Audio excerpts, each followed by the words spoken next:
नमस्कार दोस्तों, स्वागत है आप सभी का फिर से एक बार एक नए वीडियो में। दोस्तों आज का यह वीडियो मशीनिस्ट फर्स्ट ईयर वालों के लिए रहने वाला है, इसलिए आप अभी से इस वीडियो को लाइक करें, चैनल को भी सब्सक्राइब करें और बेल आइकन को ऑल के ऑप्शन पर सेट कर दीजिए। तो दोस्तों आज का यह वीडियो बहुत ही खास रहने वाला है, तो चलिए आज की इस वीडियो को बिना किसी देरी के शुरू कर दें। मेरा नाम है मनोज और आप देख रहे हैं डिजिटल मशीनिस्ट।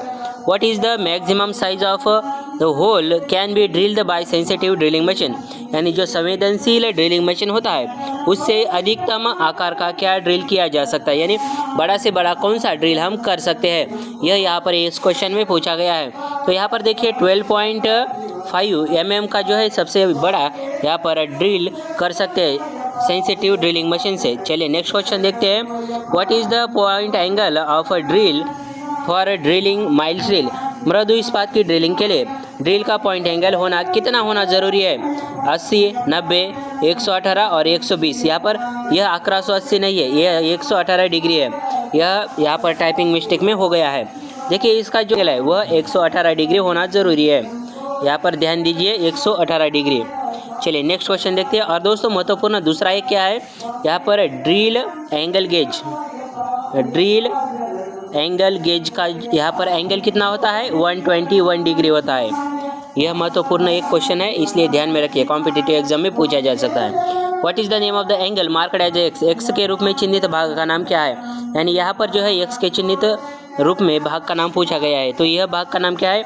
हेलिक्स एंगल है, पॉइंट एंगल है, चीजल एंगल है, लीप क्लियरेंस एंगल है। तो यह कौन सा एंगल है? तो देखिए यहाँ पर इसका जो करेक्ट आंसर है वह है ऑप्शन नंबर बी, यह पॉइंट एंगल है और इसका भी जो एंगल होता है वह कितना होता है? 118 डिग्री होता है। What is the formula to find out RPM of a drill? Drill का आरपीएम पता लगाने का सूत्र क्या है? देखिए यहाँ पर ड्रिल का रहने दीजिए, मिलिंग का रहने दीजिए या आपका लेथ मशीन का रहने दीजिए, सेम फार्मूला है। क्या है आरपीएम निकालने के लिए? यहाँ पर देखिए V × 1000 divided by pi D, और यहाँ पर मिलिंग और लेथ का भी सेम ही है। Numbers of metric tap set, यानी जो टैप होता है उसमें कितना यहाँ पर सेट होते हैं, कितने नंबर में सेट होता है? तो 3 होते हैं, आपको पता ही है। चलिए नेक्स्ट क्वेश्चन देखते हैं। What is the name of the part marked as X? X के रूप में चिन्हित भाग का नाम क्या है? देखिए यहाँ पर यह जो एक्स के रूप में चिन्हित भाग का नाम पूछा गया है, इस भाग का नाम क्या है? तो देखिए इसका जो नाम है वह क्या है? टैंग है। यह इस क्वेश्चन में यही पूछा गया है कि इस भाग का नाम क्या है, तो इसका नाम है ऑप्शन नंबर डी, फ्लूइड। तो यहाँ पर हमारा ऑप्शन नंबर डी बिल्कुल करेक्ट आंसर हो जाएगा। तो चलिए हम आपको यहाँ पर ड्रिल भी दिखा देते हैं, एक आप स्क्रीनशॉट ले सकते हैं।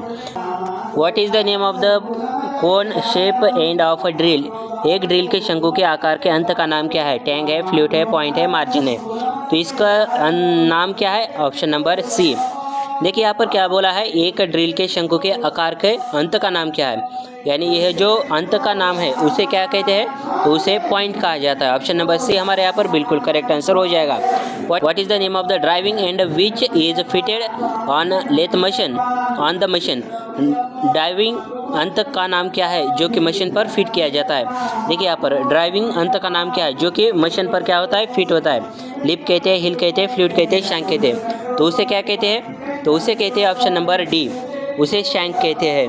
What is the name of the portion of the drill between the point and shank? Point और शैंक के बीच एक ड्रिल के हिस्से का नाम क्या है? देखिए यहाँ पर क्या बोला गया है, पॉइंट और शैंक के बीच एक ड्रिल के हिस्से का नाम क्या है? टैंक है, बॉडी है, लैंड है, फ्लूइड है। तो उसके बीच का हिस्से का नाम क्या है? तो उसका नाम है ऑप्शन नंबर बी, उसे बॉडी कहते हैं। टैंक और पॉइंट के बीच में, यानी टैंक कौन सा आपका? टेपर शैंक हो गया, और स्ट्रेट शैंक यह हो गया ऐसा स्ट्रेट शैंक, इसके अंदर फ्लूइड होता है और नीचे क्या होता है? पॉइंट होता है। और टेपर शैंक का ड्रिल कुछ इस प्रकार होता है, इधर फ्लूइड होता है आपका और नीचे पॉइंट होता है। तो यह भी आपको पता होना चाहिए। Which portion of the drill the fluid are cut? Drill के किस हिस्से में फ्लूइड काटे जाते हैं? तो बॉडी पर जो है यहाँ पर फ्लूइड काटे जाते हैं। क्योंकि देखिए कितना आसान आसान क्वेश्चन है, आपको यही क्वेश्चन जो है सीबीटी एग्जाम में पूछे जाते हैं, इसलिए थोड़ा सा ध्यान दीजिए। और देखिए यहाँ पर question number 97, which part of drill form the cutting edge? Drill का कौन सा भाग धार बनाता है? Body, land, point, fluid. तो ड्रिल का कौन सा भाग जो है धार बनाता है? तो ड्रिल का जो यहाँ पर फ्लूइड जो भाग है वह क्या करता है?